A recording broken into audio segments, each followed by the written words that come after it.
Nang makunan sa kamera ang pagkahulog ng lalaking ito sa puno ng payong-payong na may taas na 7 metro. Umakyat ng 2 million views ang video ito. Ma'am, panoorin niyo po ito. Ayan na. Naglag. Please lang kung sino ka man, huwag mo nang ulitin. Sa kasamang palad, nagtamo ng bali ang lalaki sa kanyang braso. Ayaw, tanawa.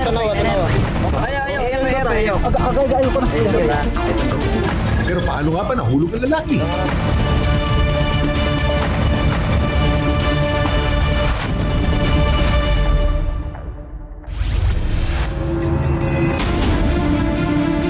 Yes, mga kaboyka, may nag-request sa akin na ulitin ko ang pagsuntok dito. Ito, butong sa Bisaya. Ang lalaking ito wala daw inuurungan. Walang bakal yan. Dakas talaga.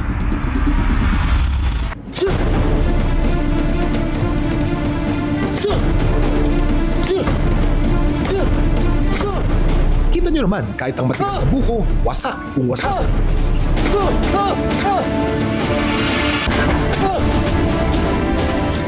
Yan. Ganyan kalakas si Boyka.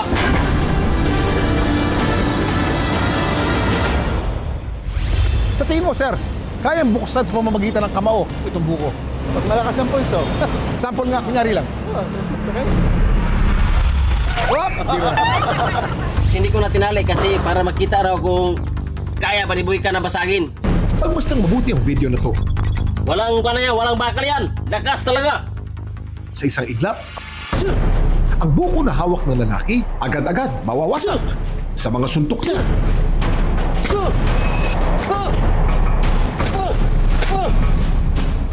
Ang video na ito ngayon ay 1.6 million views na. Ang mga nag-comment lampas na rin sa 8,000. Wow! Galing mo, idol! Thank you. Sa boxing ka dapat, idol. Lakas pala ng suntok mo. May ibang comment din gusto, iba naman. Eto, yung durian sana. Basagi mo ng ganyan, idol. Masakit yun.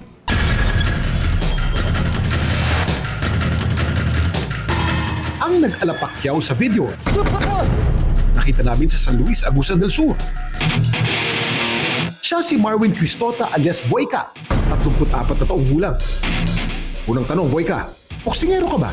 Ayos po, nagbuboxing po ako. Nahilig po ako sa boxing nung bata po ako.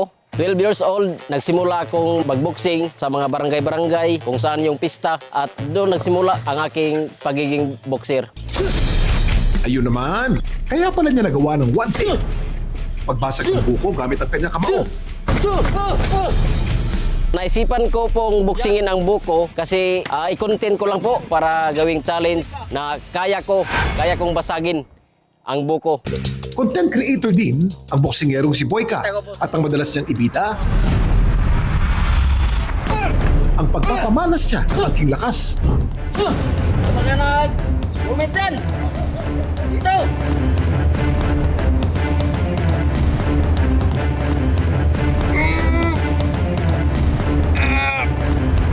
Basic to! Aba, ikaw na talaga, Marwin. Ang una ko pong content is nagpasuntok po ako sa aking tiyan. Wala! Tapos, sinuntok ko yung puno ng saging. Bumagsak sa 1 minuto lang. Ginagawa niya raw ito nung walang daya. Yung sabi-sabi na may lagay yung aking kamay na bakal, hindi po yan totoo. Kasi may nakalagay rin ako na unwrap, yung tape, kasi yung kamay ko parang namamaga na sa aking content na palagi na lang suntok. Walang bakal yun. Ngayong umaga, siya na mismo ang nag-request na ipakita sa atin ang susunod niyang gagawin. Di naman kaya sumakit ang kamao mo niyan. Nang may angat po yung lambat, papunta na po sa pangpang nang makita namin yung dugong. Sobrang laki po.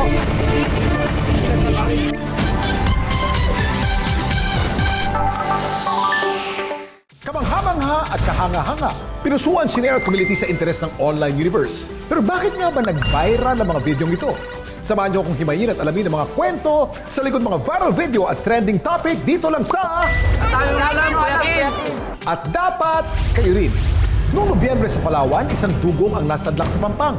Mahigit 1 metro ang laki at halos 200 kilo raw ang timbang nito. Kaya naman tulong-tulong ang mga tao na itulak at maibalik ito sa dagat bago pa mahuli ang lahat. Nang may angat po yung lambat, papunta na po sa Pangpang nang makita namin yung dugong. Sobrang laki po. Ang content creator na si John Reynald, challenge sa kapatid niya na umakyat ng puno ng payong-payong. Umani ang kanilang video ng 2 million views. Pero sa kasamang palad, nahulog si John. At for the content, ito'y nabalian. Ayaw, tanawa.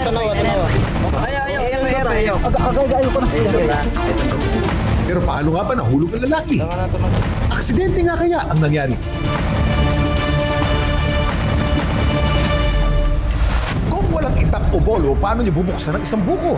Sa video ito na umabot sa 1.6 million views, binuking ng uploader na kaya niyang buksan at wasakin ang matigas na balat ng buko nang hindi gumagamit ng ngipin o ng kahit anong tools, maliban sa kanyang kamao.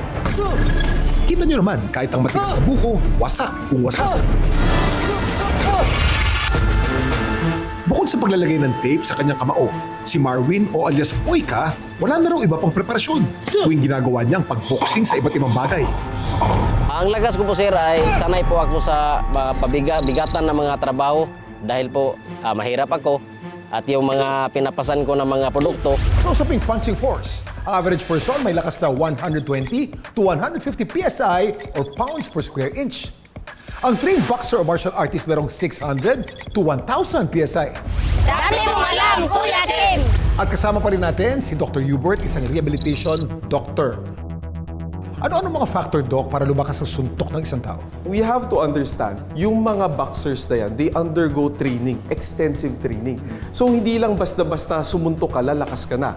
Kailangan paulit-ulit mo siyang ginagawa which will lead to bone remodeling para tumibay yung mga buto natin sa kamao. Number 2, hindi lang po porket arms lang ang ginagamit natin sa pagsuntok. Actually, papalakasin natin yung muscles ng forearm, ng triceps, ng pectoralis, and sometimes we also use our abdominal and core muscles para lumakas po yung suntok. Ngayong umaga, siya na mismo ang nag-request na ipakita sa atin ang susunod niyang gagawin. Ito raw ang content niya na gusto niya ring pakita sa mga manonood. Ang suntok-suntukin ng isang tangke ng gaas nang walang gloves o tape. Di naman kaya sumakit ang kamao mo niyan.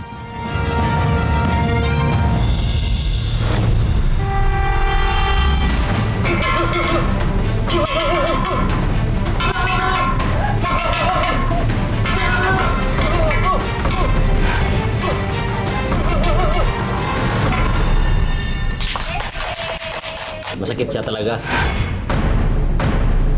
Pero okay lang. Sumasakit din naman ang kamao ni alias Boyka tuwing ginagawa niya ang ganito mga content. O nung ginawa raw niya ang pagboxing sa buko, partida, masakit pa raw ang kamay niya nung lagay na yun. Namamaga pa yung aking mga kamay. Sa mga pagkakataong ganito, hinahayaan na lang daw niyang mag-recover ng kusa ang kanyang kamay. Nawawala naman rin yung sakit after po mga ilang oras. Minsan naisip na raw niyang ibahin ang ginagawang content. Dahil po yung kamay ko na baka mag-injury, ginagawa ko po ang pag-vlog para po sa aking pamilya. Kung ano man ako dito, magkapira. Magkanag, umitsan! Ang mga tulad ni alias Boyka kayang sumuntok ng matitigas na bagay. Dahil meron siyang kasanayan at karanasan. Kaya mas mabuting hangaan na lang siya kaysa gayahin para ang kaligtasan natin ay di palagay sa alanganin. Wow! Dami mo alam, Kuya Kim! Nang may angat po yung lambat, papunta na po sa Pangpang nang makita namin yung dugong. Sobrang laki po. Ayaw, tanawa.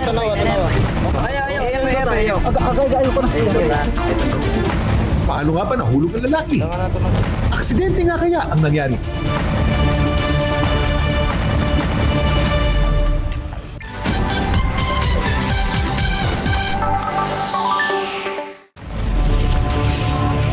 Isang dugong, pinagkaguluhan ng mga tao nang makita ito sa Pampang. Nang may angat po yung lambat, papunta na po sa Pangpang nang makita namin yung dugong. Sobrang laki po.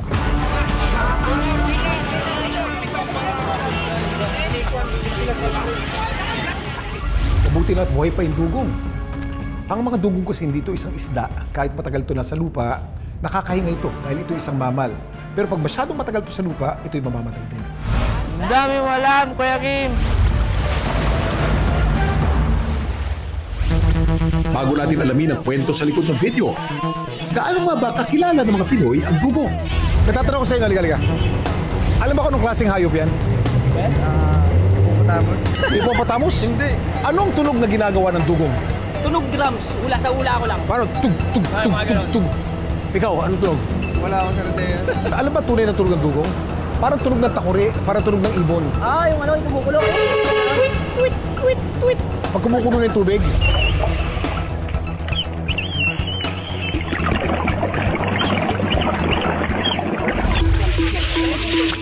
Ang video na ito, nakunan sa Palawan. Dito namin nakilala ang video uploader na si Donna. Mga alas 8 po ng umaga nang pumunta po kami dito sa playa para po mamili ng isda na ititinda namin sa aming talipapa. Nang may angat po yung lambat, papunta na po sa Pangpang nang makita namin yung dugong. Sobrang laki po. Tuwan-tuwa po kami nung nakita namin yun. Ang kwento ni Donna, hindi raw itong unang beses siya makakita ng dugong. Pag nakakita po kami dati ng dugong, tinitignan lang po namin. Parang masaya po kami na makakita nun. alam niyo ba, ng unang panahon, pag nakakakita ang mga sailor ng dugong, akala nila itong sirena. Dito nagmula ang alamat ng sirena dahil mukhang babaeng lumalangoy sa dagat, ang dugong pagtitingin mo sa ibabaw ng barko.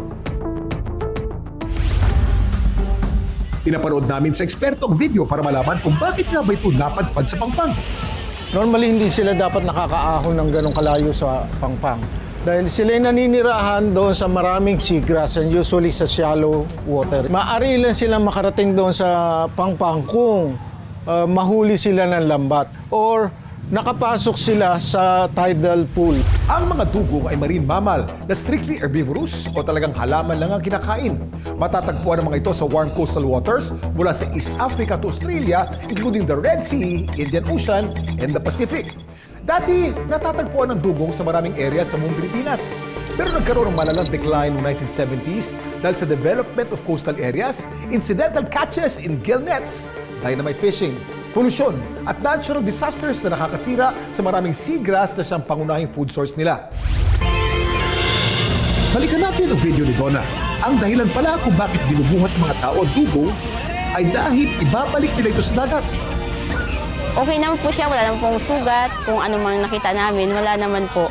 Lumangoy po kaagad ng mabilis yung dugong. Ang mga dugong nakalista ng vulnerable to extinction sa International Union for Conservation of Nature o IUCN's Red List of Threatened Species. Ibig sabihin, nanganganib na ito maubos. Bagamat may long lifespan sila na umabot ng 70 years or more, meron naman silang slow rate of reproduction. Kung makakita man ng mga hayop sa mga lugar na hindi nila natural na pinupuntahan, ang paalala ng eksperto, proceed with caution. Call the proper authority para mabigyan siya ng tamang response para hindi siya makaladkad. Meron kasing proper way ng pagbuhat sa kanila at proper way ng release din.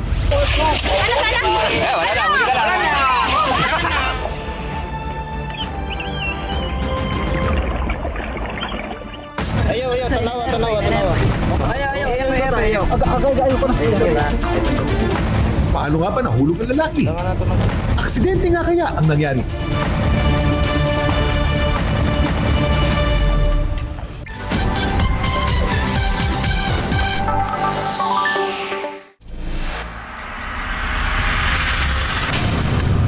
Nang makunan sa kamera ang pagkahulog ng lalaking ito sa puno ng payong-payong na may taas na 7 metro. Umakyat ng 2 million views ang video nito. Ma'am, panoorin niyo po ito. Ayan na. Naglag. Please lang kung sino ka man, huwag mo nang ulitin. Sa kasamang palad, nagtamo ng bali ang lalaki sa kanyang braso. Ayaw, tanawa.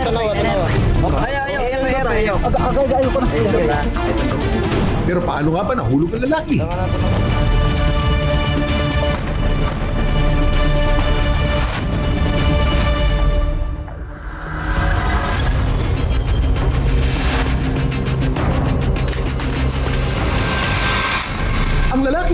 video ay si John Reynald Cañete. 27 taong gulang mula sa Bunawa, Agusan del Sur. Sa video makikita si John Reynald na umakyat sa puno ng payong-payong. Sa simula, walang kahirap-hirap siya nakarating sa tuktok. Pero makalipas ang ilang sandali, ang puno ay tila biglang natumba. Kasamang nahulog dito si John Reynald. At siya ay nabalian. Oh no!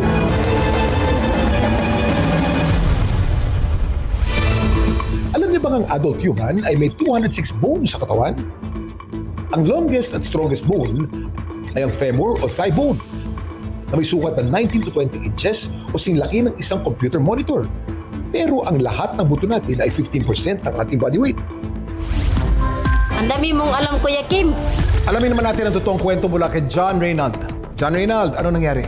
Ang totoo po kasi yan, Kuya Kim, sinalins ako ng aking kuya. Sabi niya kung kaya ko ba yung ganitong challenge, yung akit ako sa puno tapos puputulin, Kuya Kim. Sabi ko naman sa kanya, kaya ko yan. Sabi nila na, wag, delikado yan. Sabi ko na wala kayong pananagutan kung may mangyari sa akin kasi decision ko yan. Ang tinding challenge naman ito. Mali yung bagsak niya, Kuya Kim. Ang bagsak sana nun sa damo. Ang bagsak niya yun sa mga bato-bato. Tapos hindi ko na malayan, ang kamay ko pala, Kuya Kim, naipit, Kuya Kim, pagbagsak sa kahoy. O kamusta ka naman ngayon, Reynald? Sa ngayon, Kuya Kim, yung kamay ko, Kuya Kim, okay na kasi hindi na ako pumunta sa ospital. Pinahilot ko na lang. Wala na tong problema na nakagalaw na to, Kuya Kim. Alam mo, Reynald, napakadelikado ng ginawa mo. Siguro next time, huwag mo nang ulitin. Okay, maraming salamat, Reynald, and be safe, okay? Kasama ko ngayon si Dr. Hubert, isang rehabilitation doctor. Gaano kadelikado yung ginawa ni Reynald? Anong mas malala pang pwedeng nangyari, Doc? Good thing na pinanggamit niya pang salo ay ang kanyang kamay or siko. Pero kung tinamaan ng kanyang ulo, there can be traumatic brain injury which can lead to probably comatose. So kung tinamaan naman ang kanyang spinal cord, pwede siya magkaroon ng spinal cord injury, probably leading to neck down paralysis. Ano po ang payo natin sa mga vlogger na gustong for the content lamang na parehong ganito po ang style? What you have to do, wag po tayo pupunta agad-agad sa mga masahista. What you do is you immobilize the injured part, then you bring him to the nearest hospital para masuri siya ng maayos ng mga doktor. Si John Reynald ngayon, hinay-hinay muna raw sa delikadong content. Tama yan para iwas disgrasya. Ang katawan natin, may kabanghamang-habang katatihan, hindi pa rin daw sinasabak ng basta-basta at sa mga delikadong gawain. Safety first pa rin ang laging uunahin. Dami mong alam, Kuya Kim! May mga kwento rin ba kayong viral worthy? Just follow our Facebook page, Dami Mong Alam, Kuya Kim, at ishare doon ang inyong video. Anong malay nyo? Next week, kayo naman ang isasalang at pag-uusapan. Hanggang sa muli, sama-sama nating alamin ang mga kwento at aral sa likod ng mga videong nag-viral dito lang sa Dami mong alam, Kuya Kim! At dapat, kayo rin.